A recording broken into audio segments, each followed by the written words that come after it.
Hey, it's Marie Forleo, and you are watching Marie TV, the place to be to create a business and life you love. And I have to say, today you are in for such a treat because my guest is truly a creative genius. Sarah Jones is a Tony and Obie award-winning playwright and performer best known for her multi-character one-woman shows. Called a master of the genre by the New York Times, Sarah's work is celebrated for its humanitarian approach to character and story through the lens of multiculturalism. The daughter of two physicians and the product of a multiracial, multi-ethnic family and community, she was interested from an early age in both the welfare and cultural backgrounds of her diverse relatives, neighbors, and friends. She's a regular guest on public radio and has appeared on Charlie Rose, The Today Show, CBS Sunday Morning, and Sesame Street, as well as in her own special, The Sarah Jones Show, on Bravo. Her 3 multi-character TED Talks have received millions of views, and she's currently developing new multimedia projects based on her characters. Sarah, I'm so excited to have you here! Yay! I can't take it. I know we were just talking off camera. This is like the most exciting thing. I've admired you for so long. I told everyone, like, you are about to witness a creative genius, and I am just thrilled that you took the time to be here with us today. Oh, I'm so happy to be here, and the feeling is mutual. The admiration is mutually long. It's good. I'm so happy to be here. So let's take it back to the cornerstone of your work, which is really a piece of it is about being culturally inquisitive. And through your wide array of characters, you morph across gender and age and ethnic barriers. Can you share how this all began? Well, it's funny. I sort of had no choice in the matter. I was born to a multicultural family.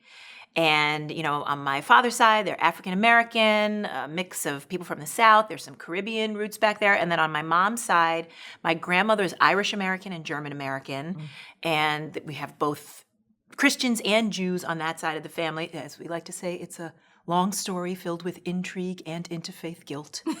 And then we had more relatives from the Caribbean, from my grandfather. So it was just this sort of, my Thanksgiving table growing up looked like, the delegates' dining room at the United Nations. It was just, in fact, I brought one of the inspiration for my characters is, they're loosely based on people I really know, but I do change the names to protect the innocent and especially the guilty.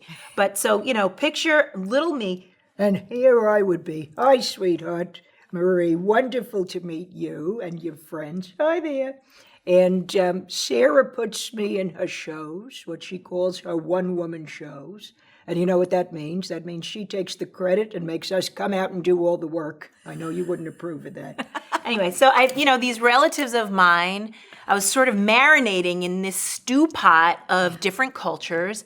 And for me, it was very normal to identify with somebody who didn't look anything like me. It could be my aunts, my uncles, my cousins, West Indian relatives who talk like this, and they're all literally sitting around the same table. So one is saying, can you pass the gefilte? What's wrong with Thanksgiving gefilte fish? People are looking at me. And the other was that I don't have a problem with white people in principle, but your food, it is so bland. You're killing me right now. You're actually attacking my mouth with this food. So, it was like this, I don't know. I just was born into a dialect, palooza. And again, because for me, the family members getting along sort of ran counter to the story I was seeing outside my home. On the news, it was race riots and, these people don't get along with these people and they're others and we're different. And my experience was the opposite. I mean, we were literally all, had the same blood. So I think I wanted to bridge that gap for myself. Did you always know that did you perform as a kid? I really didn't in a formal way. And I was actually a shy kid. I had I'll call my childhood colorful. That's a little double meaning there. Bad joke. We had the multi-culty, colorful thing on the one side, but it was also, both my parents were doctors. They were very young when they met. And so it was sort of like being raised by two kids, like kids in lab coats. And we had babysitters, but I had this experience of feeling like I had to be an adult too. Like they weren't home a lot. And so I think the characters became sort of like my babysitters. They were a way for me to entertain my sisters at the time. And I was actually just talking about this with Lily Tomlin, who we both love. She's a hero of mine. Yes. And she's on my new podcast, which we'll get to talk about later. But we both came by our character performance very similarly as little kids, watching the people around us and wanting to have a place to entertain ourselves. And the characters kind of made me feel safe. Yeah. Did you always have such an ability and a skill around the voices? I mean, when I watch you, it is miraculous what you're able to do. Thank you for that question. I feel like with anyone, you know, you've practiced your craft, the ways that you're able to think about, you know, kind of life and business and, you know, connect dots. For me, I guess my brain was firing on the sound of my relatives all my life. So my ear was being trained. I've heard that it's akin to music. So it's sort of like if you grew up in a musical family and you're always hearing a tune and you know how to carry one in perfect pitch and blah. For me, it was always being able to hear the melodies of these different voices, always having the awareness that no matter what the outside world said, we did belong together. Because I got a lot of, you know, this was before Obama. This was the time of, you know, people seeing me and my mom, and they would assume, who's this weird white lady with this little black kid? Is she adopted? What's going on? So my mom jokes that we should write a book called We're Together. Like, because people would always say, are you together? Are you together? Are you together? Like, they couldn't put us together.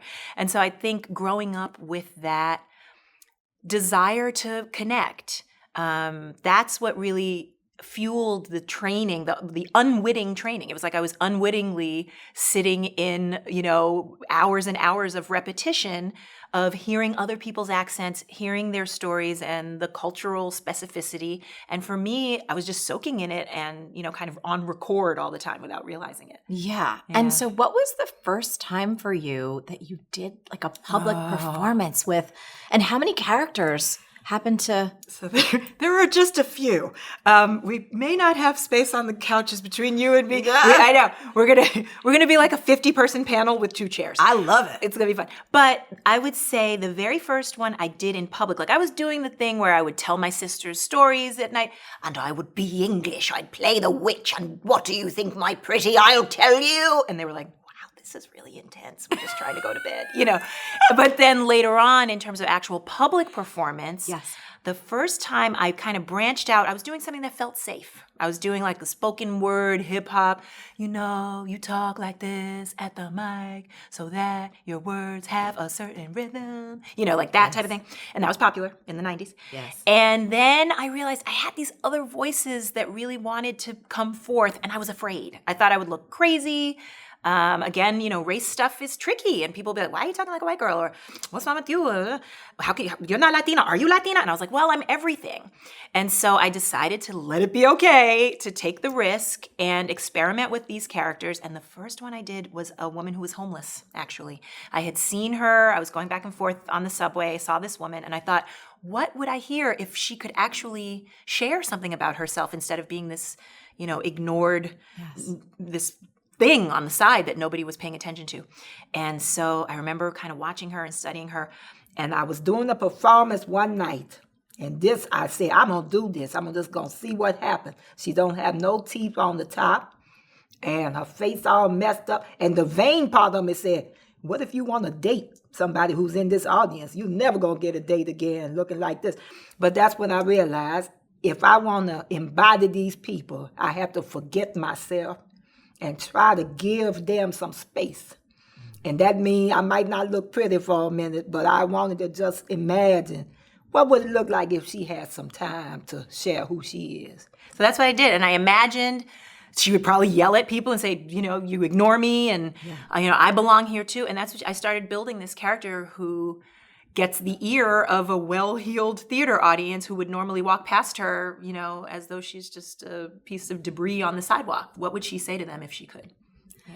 And so that character, and then did you start to just like, was it this creative process of almost seeing someone either out in real life or almost hearing them from within, or a combination of both? I think, you know, Marie, I think when I talk to people about the process, I love being able to feel that they get it. Yes. Even if you don't do this yourself, like we're all creative, right? Everybody watching, you, me, we're all born with this innate creativity. And in my case, it does happen to come out in the form of feeling into people's energy. I remember my sister was dating a guy, we're from Queens. So, and when I do, sometimes I'm English, like there's a character I have a show called Sell by Date, and this character is the lead. I'm the star, even though as an English person, you're not really meant to admit that you're the center of attention. You're supposed to shrink, but I am the star. But the thought about that is that, English people, wherever we're from, whatever our background, I joke that, I do speak the Queen's English because I'm from Queens, New York. But I had relatives who talk like this, and like you had to have your nails done, you had your hair, big hair meant something, not this, but like something else. And anyway, so, and they would, Sa, they would call me Sa. Like, what's Sa? What are you doing? What are you doing? What's happening? And my sister was dating this guy who was an electrician, who's, kind of Queens guy. I spread my legs out like this. And eventually I I would just cobble together like these different guys, these different people. Sounds like somebody I dated, actually. Hey, you know what? I wasn't there. No, I'm kidding. So, but these guys, it's easy to stereotype them or to think you know who they are. Yes. But I thought these are really multidimensional people. And they're not always the ones who are the stars of our films or who we focus on in the culture. And so I like the idea of bringing the marginalized voices more to the center and not just as caricatures. We all know, hey, that guy is, my cousin Vinny. Nothing wrong with that movie. But the point is, this guy my sister was dating, he was a fully fleshed out human being with thoughts and dreams. And I just thought, especially for me as an obviously, Black from a distance appearing woman, what could be more of an interesting exploration than to take his life and see if I could step into his shoes and, maybe paint a more complex portrait of him. So, did you ever in your own experience thinking what am I going to be when I grow up? Let's say, in that period in our early 20s when we're all trying to figure out who we are and how we're going to take care of ourselves and where we're going to live. Did you ever struggle inside going oh my goodness, I have these incredible gifts. They're amazing. I don't really fully understand. How the hell am I going to make a living doing this? Well, I think more than that, I didn't trust them yet. So I sort of skipped around, but my parents sent me to the UN school. So on top of that multicultural family environment, I had, teachers from everywhere. And I was joking recently that, when you have a math teacher who is from Delhi, you might be a geometry genius, but you might never figure it out because you can't understand the accent of the teacher. But, the reality was I had been, like I said, sort of soaking up all of this energy and all these different cultures. I felt an affinity for everybody from everywhere, but I didn't know what to do with that. What do you do with that? And so I thought I was going to be a lawyer. I thought international policy. I was always interested in social justice and, women's rights. I was a feminist early, all of that. But I definitely didn't think, I thought it was my silly voices. You know what I mean? Yes. And my friends were like, hey, leave an outgoing thing on my answering machine. Hey, be the Chinese lady. And I would, Marie is not available. If you want to call her back, you can do that another time. But if not, you can leave your message and tell her Pauline Ling sent you, whatever. Yes. And so it was taking my friends' parents, and saying, can I sit with you and talk with you? And absorbing their accent and practicing. But I didn't see this as a career path until I really started to follow that, you hear, I think it's Joseph Campbell, follow your bliss, or whatever those expressions are for hearing that still small voice that says, I know you're thinking about the LSAT, but that makes you feel like you just want to get in bed and put the covers over your head. It's not really your passion. You don't really want to do it. And what actually, sparks that sense of excitement in you when you think about doing it? And whenever I went and saw other people perform, I would think, that's awesome. And I would also think, I think I can do that. Yeah. So I was afraid, but eventually I started performing at these open mics that I was talking about. And hip hop was really popular. And there was this sort of hybrid poetry hip hop thing that I was doing. And in fact, I ended up getting some national attention, and the career kind of found me. I don't know if I so much made the choice as I just kept following that guidance. That's incredible. Yeah. I love it. Thanks. So let's talk a little bit more about the creative process itself. If you're sitting there, and especially now if we kind of fast forward a bit, do your next projects, do you literally sit and look at a blank page screen, or is it something else? I know for me, in the beginning, very much like you, is following that still small voice. But as I've gotten older and as we've built a team and things have come to life, then there's like all these different parts of your brain and you have to deal with like, well, the logic and what is the wise thing to do next. So coming to your creative process in perhaps more recent years, do you still follow those intuitive hits where there's like you've heard a story or you've met someone? Or is it like, I know I want to talk about this subject because it's fired you up, it's pissed you off, it's got you inspired? That, that's definitely happened with, like the first play I wrote was called Bridge and Tunnel, and it was about, like I've been saying here, people from, all walks of life, immigrants. And in a way, the point of the play is we're all immigrants. I mean, unless you're Native American, somebody came over here on some kind of vessel, from some other country. And I really wanted that message to hit home. So, and also my goal is not to start from the place of a message and come hit you over the head for an hour and a half. Like my goal is for you to have fun and recognize people and feel connected, and then realize at the end, my last name is Scharfenberger. I never thought about it. I'm American, but I'm also an immigrant, maybe 10th generation, but I'm still an immigrant. So that's my goal, is to create work that is fun and interesting. But I do find that there are things that piss me off. And my newest show, Sell By Date, is about women. It's about women's empowerment. It's about sex and sexuality and how we commodify sex. And, is it sex work? And, a culture that's kind of...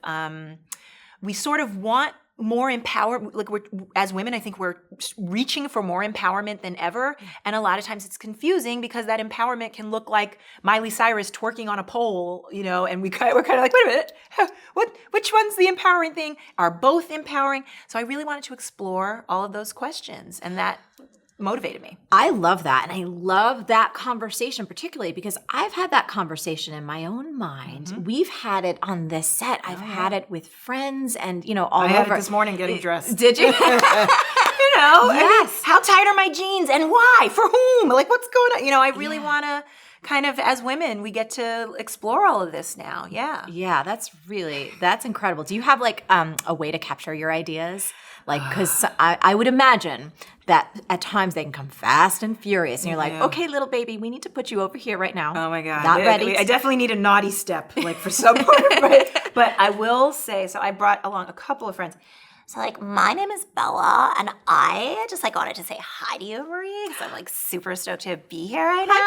Hi, Hi. So, what you do is, so amazing because, you speak to, a range of women, women my age and, women who are, older, just, helping them, I don't know, feel more empowered and, and men, too, and, trans people. We have to be woke and, super intersectional about everything. But, Sarah Jones, I think her whole goal is let the character speak. So I'll have my phone, which I must really love you because I don't have my phone in my hand at this moment. So that's obviously a sign. Huge. Yeah, huge. It's, believe me. But I will just talk into her voice memos on her iPhone, and so that's how she'll write a whole if we have to go perform somewhere I got to go do this thing at the UN, which is amazing. Amazing. Yeah. And 'cause Sarah Jones became a Goodwill ambassador, but I got to go talk. And I was I just, you imagine I'm at the UN, what would you say? Hi, delegate. I can't pronounce that, but I respect you. No, I didn't actually do that. But yeah, that's what we do. We work out scenarios. I show up, and then Sarah Jones just lets me record myself. So that I let them write. Which is probably, they should probably be on my taxes or something. I don't know. I should talk to you about that. We should. I was just thinking oh, wait, maybe we can get a lot of Social Security. There's you know what I mean? We can build up a whole 401k Totally. thing. We have a whole corporation. I love this. We're going to plan it. We got to plan it. Okay. No, that's awesome. I know a lot of people ask that question a lot. They're like, oh my God, when they're creative, they're I have so many ideas and how do I not pursue them all at the same time? But I love that you just use whatever's around you. The characters come speak and they prioritize themselves. I think there's a lot of life that for me is self-organizing. And I resisted that for years because I was I have to do this. I would give myself my own to-do list, my own priority list. But really my instinct, whatever you want to call that, your higher self, I think we all have that voice, that still small voice, or just the voice that's kind of your GPS, like your greater positioning system that's helping you find, okay, somebody's pulling me in this direction, but actually I can really feel what I want to do is over here. And even if it's not like the sexy choice all the time or like the one that's going to make me look good, I find that the more I am worried about my self-image and not focusing on my true self, I get lost. Yes. And a lot of the decisions that I've made in my career were like, ooh, I'm going to stay at the Chateau Marmont. That's not a good enough reason to sell a TV pilot that you don't really believe in. So I've had to learn those lessons the hard way. Yeah. But I would say in some ways it's all worth it. Yeah. 100%. And people, I get this question a lot. They're like, why are you not pitching a show on network? Like, why are you not doing this? And similarly, my intuition has guided my entire life. It still does to this day. And it's so magical. And it often leads you in places that you wouldn't expect. So true. Everyone else is just like, are you crazy? Yeah. Like, why are you doing it? And I'm like, I have to do it. Yes. Have to follow it. Yes. So, you've said this and it's so beautiful. I need to read it word for word. Laughter is a deceptively powerful tool. If you can make people laugh, really laugh, then you have done something, because when that mouth is open and laughing, an open mind can't be far behind. Thank you for lifting that out to me. It's gorgeous. And I would only imagine that the letters and the response that you receive to your work, because it's true, when we're laughing and we're looking at some of these tricky subjects. Yeah. When we're looking at race, when we're looking at sexism, when we're looking at the injustices that surround us, to be able to have people laugh about it. Anything you want to share on that? Yeah, I think our humanity is dependent on having the survival of our species is going to depend on how much of a sense of humor and connectivity we have around that humor. When I laugh, I love comedians. I'm actually sort of announcing this on your show, but I'm starting to veer toward just experimenting some more with stand-up comedy, because what I love to do with my characters is very improv based. Yes. I love connecting with an audience. And I think, you don't have to be the same background as that comedian to really, find the humor in what they're saying, to see what's absurd, to identify. And when we do that, it's a lot easier to hate people, to think that they're other and that you should fear them, and that they're a threat to you, when you remember, wait a minute, we're laughing about the same things. It's a real truth serum, I think, comedy brings people to a truer, deeper place in themselves. Again, in a surprising way. You would think it's just, it's a 2-drink minimum. What's the big deal? But if you're sitting there and somebody gets you to feel into like, oh, wow, I am that insecure. I do pretend, that there's nothing wrong with me, but really I'm like in the mirror like, oh my God, are we okay? I am enough. I have enough. I do enough. You need to get at those truths that we all kind of hide. Everybody's on Instagram. Everybody's photo tuning and curating their life so it looks perfect. Yeah. But I think comedy and laughing at ourselves is the quickest route to avoiding the kind of insecurity that, frankly, I think is running Washington right now. Right? Yes. Ain't nobody got a sense of humor up in there. No, not a lot of them. It's not funny. And I just want to say, I'm telling you right now, consider my full support for you, like stand-up comedy, whatever. You're going to be in my first show? You're going to be in the front row? I'll be like rolling on the ground, cheering, laughing. Yes, please. I can't wait. That is a yes, please. You've also said this, another genius statement, hurt people, but guess what? Free people, free people. Mm-hmm. Let's talk about how we can take care of ourselves in this current socio-political climate, because there's a lot going around. There's a lot going on. And I want to be clear, because I like to give credit where it's due. So I actually heard hurt people elsewhere, and then heard free people, and I was like, yes! And so the moment we're in, Marie, I mean, none of us, we all have wonderful friends who've been activists and in the public eye for years. Gloria Steinem's a friend. And when this election, first happened, I remember going to her and, asking for guidance, help, hope. And she said, well, I've never seen anything like this in my lifetime. And so we don't get to pretend that we're just going to, have a perfect solution to what's going on now. But I think we get to get very present. We get to connect in a deeper way than we ever have. It's amazing to me how different marginalized groups have galvanized into a larger movement. The Women's March was amazing. Yes.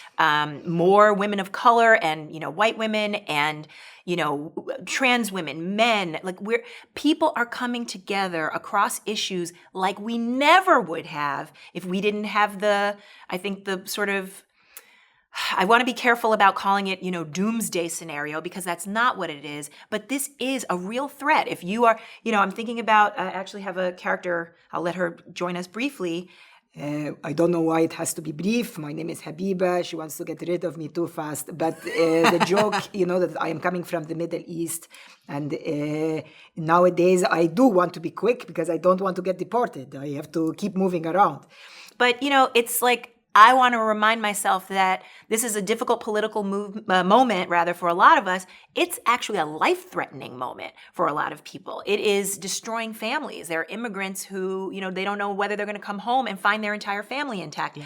So at a time like this, I want to take it very seriously. And being depressed does not help the movement. So we don't pathologize ourselves for the fact that we're upset, that we're scared, that we're anxious, that we're stressed, but we do get to reach for support, for solutions. I know that I can't do this alone. I lean on my friends like never before. Most people don't use the phone anymore. I am on that phone. I'm so depressed. Did you see the news? Oh my God. And just hearing that other person's voice and reminding ourselves, okay, what can we do? What's a practical thing we can do? Our friends who have a lot of money, please donate to the right candidates so we can do what we need to do in 2018 when it's time to vote. How can we hold, our officials accountable? How can we run? I'd love to see you run for office. Oh my goodness. I'm just saying. I mean, if you agree, please, do whatever's the equivalent of retweet. Write her, tell her. But my point is, these are real shifts that change in a culture. We can create substantive change in our culture that, frankly, we've needed a long time. Yes. And I love Hillary. There is a part of me that wonders if she had come in, would we see just how deep and awful some of the, kind of systemic injustice in our society really is. And so while I'm devastated by what happened, that I don't think was a real show of our democracy, I am seeing where we can focus on the positives and expand upon them together. And by, following each other, there's no guru here. Yes. I think we all get to keep learning from each other, like as much as we can, and stay connected. And stay connected. I love that word. And I feel like that is just a huge piece of everything you do is this connectivity. The characters are all connected. I mean, you're that thread, but when I watch all of the amazing characters come through, my heart goes out and I'm like, yes, I love you. Yes, I love you. Yes, I love you. And and I think the humor piece is also, it's huge because if we can laugh amidst things that are really disturbing and absolutely wrong, our creativity opens up. That's it. We maintain contact with our humanity. It's key. It's really important. For ideas in terms of solutions. Yes. That creative channel stays open where we might be able to see a new possibility that we haven't ever seen before or been open to. 100%. Okay, let's talk about some of your latest projects. So we've mentioned Sell by Date coming up 2018 in LA. We've talked about the premise. Anything else you want to say about that? I'm excited to share Sell by Date with people, not only in LA, but I'm also planning on creating a film version of it. Ooh! So that's coming up. We're talking to folks about, where that would make sense, how it would make sense to do that. And it's because, there's so many women and young girls out there who I'm certainly no, expert or, authority on anything, but I know as a young woman, I was confused, like what, am I a hoe because I'm wearing, the shorts, but they told me to buy the shorts. I mean, it's mixed messages. I know. I had my little thong. I mean, at a certain time in the 2000s, the little thongs were hanging out. There was a lot hanging out. It was cute. It was real cute. It was cute. I mean, if they're selling the shirt, it says porn star, and I buy it, what I mean? What does that mean? I love So this. I think having that conversation and making sure that we do feel empowered. So I can't wait to share that with people, and they can follow me on my website. They can find me at Sarah Jones Online. We're going to put it all just so y'all know. You'll see it right on the bottom. And sorry, sound. I know I'm like slapping my thighs. I'm clicking. We're like a two-woman band. And can we just talk about, we need to talk about jewelry for a moment. moment. Oh my God, can we talk about jewelry? Yes, please talk about who is this designer. So this is Rebecca Nadler, who I love. And what I love so much about her work, she's an independent independent artist. I love supporting a female entrepreneur. And her work is as diverse. I feel like her work is as diverse as my characters. Like you look at One Ring, you're like, that's one designer, that's one idea. This is a completely different feeling. And yet it all goes together, sort of grounds me. So definitely look for her stuff. She's fantastic. Perfect. Okay, now I want to hear more about the foundation. Yes. So I had this amazing experience early in my career of getting support outside Hollywood. There were roles that just felt so stereotypical. And I was like, do I really have to move my head? You know, it was like I needed a chiropractor to like fix what I was supposed to do as this character on this show. So I realized like, okay, maybe I have to create my own roles if I don't only want to play like one. And I found that whether it was the Ford Foundation and a great women's rights group called Equality Now, which, by the way, they introduced me to Meryl Streep. It's like, you know, I avoided the Hollywood stereotypes because it didn't feel good in my soul, even though everybody was like, what are you doing? You're going to ruin your career. You'll never work in this town again. And I like walked away from a TV show. I walked straight into like Meryl Streep's arms because I was following what I cared about, right? Yes. So That's a big lesson, people. that's a big one. It's a big huge. one. I need to hear it because even now it's like, but you know, the check and the but just do this. This is your kind of higher financial advisor right in here. But foundations like the Ford Foundation and the Novo Foundation, which supported Sell by Date, they do incredible work on women and girls. And actually Warren Buffett, through his son Peter Buffett and daughter-in-law. them. Aren't they amazing? Jennifer amazing. Buffett. They're incredible people. And Pamela Schiffman actually is the executive director there. She saw in me this potential to create a piece that was about a difficult topic, but where I was committed to entertaining people and having them feel hopeful rather than deflated about it. So that was great with Sell by Date. And most recently, the Hewlett Foundation. So these foundations, philanthropy supporting the arts. You know, by the way, people, just so you know, we have an NEA, National Endowment for the Arts, that if we're not careful, we're going to lose it. Yeah. So, you know, I want to really talk up how much foundations have been a huge supporter of my work. And the Hewlett Foundation is commissioning works of art. They're based out in the Bay Area. And, you know, they really understand that in times like these, we need art. This is not a time to say, oh, well, you know, we have to strip down to bare bones. And so, you know, make sure everybody has a sandwich. That's it. You know, that's actually the opposite of how it works. When you take away what nourishes our souls, it doesn't matter if you feed our bodies. You cannot, you know, starve our souls and expect us to thrive, whether we're coal miners. I know that's a big argument, you know, well, people are laborers and they don't care about art. That is not true. If you want to know how much coal miners and laborers care about art, listen to the beautiful folk music, the banjo picking from people who would come out of the mines and then feed their souls at the end of the day. So for me, there's no separating the human being from the art and the creativity. And the Hewlett Foundation commissioned a piece that I wrote called The Foundation, which I'm now taking around, especially to companies, especially to businesses who want to do good. And I perform it. You know, usually it might be a private audience, it might be a public audience, where I get to talk about how philanthropy is helping people hold on to our democratic values at a time when they're under threat. We get to talk about the environment. Basically, it's lots of different characters. Yes. You actually get to meet me. I am Somali. I am very excited to be on your TV show, and I am from Minneapolis. I know you can tell from my accent, it sounds very Minneapolis, but actually it's through Somalia. But I'm very excited because we different people from all around the world come to the United States because this is a place that represents the freedom. And if you take away that freedom with the government, what will we do? So we have to protect that. Yes. So I have all these different voices talking about how we can take care of ourselves as a country until we have a government that knows how to help us. Yes. Yeah. Yes. Oh my God. This is bringing me to tears.